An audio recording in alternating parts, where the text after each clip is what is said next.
ASM info viewers அனைவருக்கும் வணக்கம். நான் டாக்டர் நித்யா, சித்தா பிசிஷியன்.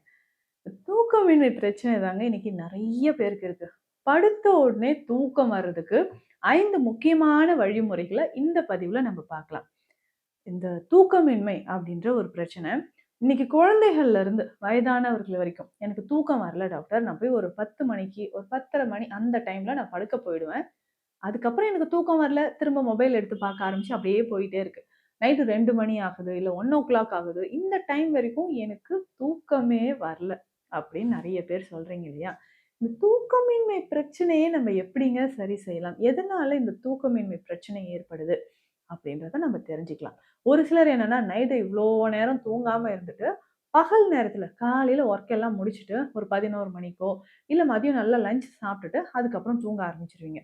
என்ன சொல்றேன், நான் பகல்ல தூங்குறதுனால எனக்கு நைட்டு தூக்கம் வரல. நைட்டு தூங்கல, அதனால நான் பகல்ல தூங்குறேன். இப்படியெல்லாம் சொல்வீங்க. பகல் உறக்கம் இருக்கவே கூடாதுங்க. ரொம்ப டயர்டா இருக்கு. இல்லைங்க, நான் இவ்ளோ நேரம் காலையிலேருந்து ஒர்க் பண்ணிட்டேன் அப்படின்னா, ஒரு 30 மினிட்ஸ், ஒரு 1/2 மணி நேரம் நீங்க பகல் உறக்கம் எடுத்துக்கலாமே தவிர, மத்தபடி தேவையில்லாமல் பகல் உறக்கம் கண்டிப்பா இருக்கவே கூடாது. இரவு நேரத்துல நல்லா தூங்குவதற்கான ஒரு 5 வழிமுறைகள் என்னன்றத பார்க்கலாங்க. முதல்ல இரவு நேரத்தில் முன்னாடி தூங்குறதுக்கு முன்னாடி உணவு இரவு உணவு நம்ம என்ன எடுக்கிறோன்றது ரொம்ப ரொம்ப முக்கியம். எந்த டைம்ல எடுக்கிறோன்றதும் நீங்க கவனமா பார்த்துக்கோங்க. அப்போ இரவு உணவு நம்ம எடுக்கக்கூடிய உணவு அப்படின்னு சொல்றது ரொம்ப ஈஸியா டைஜஷன் ஆகுற மாதிரி இருக்கணுங்க. உணவின் தன்மை எப்படி இருக்கணும் ஃபர்ஸ்ட் அப்படின்னு பார்த்தோம்னா, ஈஸியா டைஜஷன் ஆகுற மாதிரி இருக்கணும். ரொம்ப ஸ்பைசி ஃபுட்ஸாவோ, இல்ல அசைவ உணவுகள் இரவு நேரத்துல எடுக்கிறத தவிர்த்துக்கோங்க. எந்த டைம்லங்க எடுக்கணும் அப்படின்னா, மேக்ஸிமம் ஒரு 7:00ங்க. அதோட சரி. இல்லன்னா 7:30. என்ன டாக்டர், நான் நைட் தூங்குறதுக்கே 10, 11 மணி ஆயிடும். இப்பவே நான் நைட் டின்னர முடிச்சுட்டா எனக்கு அப்ப பசிக்காதா? அப்படின்னு கேட்பீங்க. முடிந்த அளவுக்கு உங்களுடைய வேலைகளை எல்லாம் சீக்கிரம் முடிச்சுட்டு, மேக்ஸிமம் 9:30, 10:00 நீங்க தூங்க போயிடணும். அப்போ இந்த 7 டூ 7:30க்குள்ள மேக்ஸிமம் இந்த டைம்ல நம்ம டின்னர் முடிக்கிறது தான் சரியான ஒரு வழிமுறையாக இருக்குங்க. அடுத்து 2வது முக்கியமான ஒரு வழிமுறை என்னன்னு பார்த்தோம்னா, நீங்க இரவு உணவு எடுத்த பிறகு கொஞ்சம் தூரம் நம்ம வாக் பண்றது ரொம்ப ரொம்ப முக்கியம். அதாவது ரொம்ப ஃபாஸ்ட்டா நம்ம வாக் பண்ண வேண்டாம். மைல்டா, ரிலாக்ஸ்டா நீங்க வாக் பண்ணிக்கோங்க. அதுக்கு தான் சித்த மருத்துவத்துல சொல்லியிருப்பாங்க. "உண்ட பின் குறுநடை கொள்வோம்" அப்படின்னு சொல்றது. இரவு நேரத்தில் நீங்க உணவு எடுத்த பிறகு கொஞ்சம் வாக் பண்றது தாங்க அத சொல்லியிருப்பாங்க. அப்போ இரவு நேரத்தில் அந்த குறுநடை அப்படின்னு சொல்றது கொஞ்சம் மைல்டா காத்தோட்டமா ரிலாக்ஸா நீங்க நடந்துட்டு வந்து படுத்து பாருங்களேன்.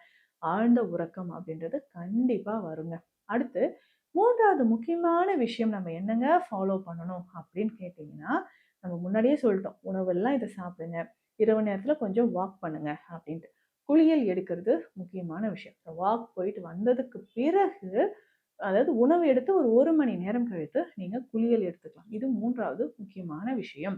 இப்ப இரவு நேரத்தில் அந்த குளியல் எடுப்பது அப்படின்னு சொல்றது, ஆழ்ந்த உறக்கம் வருமா? வெந்நீர்ல குளிக்கணும்னா வெதுவெதுப்பான தண்ணீர்ல நம்ம குளிச்சால் போதும்.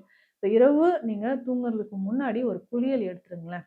நல்ல ஒரு உறக்கம் வரும். குளியல் எடுக்கும்போதே உங்களுக்கு என்னன்னா, அன்றைய நாள் முழுவதும் நம்ம பண்ண ஒர்க், அதனோட ஒரு டயர்ட்னஸ் பாடியில இருக்கும். இல்ல நெகட்டிவான விஷயங்கள் நெறைய நம்ம செஞ்சிருப்போம். நம்ம மைண்ட் நெறைய திங்க் பண்ணியிருக்கும். நெகட்டிவான விஷயங்கள் நம்ம பேசியிருப்போம். இல்ல அத ஃபேஸ் பண்ணி அதுலருந்து வெளில வந்திருப்போம். சின்ன சின்ன ஷாக்ஸ் நம்ம வந்திருக்கும். ஆர்குமெண்ட்ஸ் வந்திருக்கலாம். இந்த மாரி நெகட்டிவ் விஷயங்கள் எல்லாமே நீங்கள் குளிக்கும்போது தண்ணீர் உடல்ல பட்டு குளிக்கும்போதே அது எல்லாமே உங்களுக்கு வெளியேற ஆரம்பிச்சுரும்.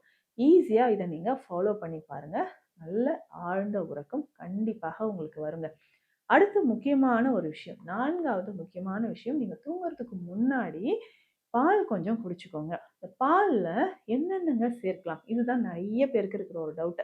நல்ல ஆழ்ந்த உறக்கம் வர்றதுக்கு, பாலில் சேர்க்க வேண்டிய சில மூலிகைகள நான் சொல்றேன்.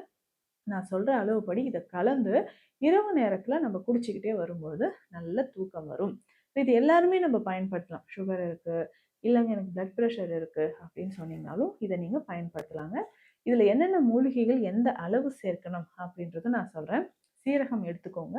50 கிராம் அளவுக்கு சீரகம், 20 கிராம் மஞ்சள், கசகசா 20 கிராம் எடுக்கணும், ஜாதிக்காய் 10 கிராம் எடுக்கணும், ஏலக்காய் 20 கிராம்.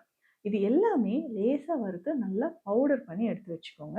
இந்த பவுடர சூடா இருக்கக்கூடிய பால்ல ஒரு 1/2 டீஸ்பூன் அளவு போட்டு கொஞ்சம் பனங்கற்கண்டு சேர்த்துக்கோங்க. இந்த பால் ரெகுலரா நீங்க குடிச்சுக்கிட்டே வாங்க. நல்ல செரிமானம் இருக்கும். ஒரு டைஜஷன் வந்து நமக்கு நார்மலா இருக்க ஆரம்பிக்கும். அதே சமயம் நம்ம என்ன பண்ணணும்னா, உடல்ல இருக்கக்கூடிய சோர்வு எல்லாமே வெளியேற ஆரம்பிச்சுரும். நீங்க ஏதாவது மெடிசின் சாப்பிட்டுட்டு இருக்கிறீங்க அப்படின்னா, அதற்குமே அந்த டைம்லயுமே நீங்க என்ன பண்ணலாம், மெடிசன்லாம் சாப்பிட்டுட்டு இந்த பால் நீங்க தாராளமாக குடிக்கலாம்.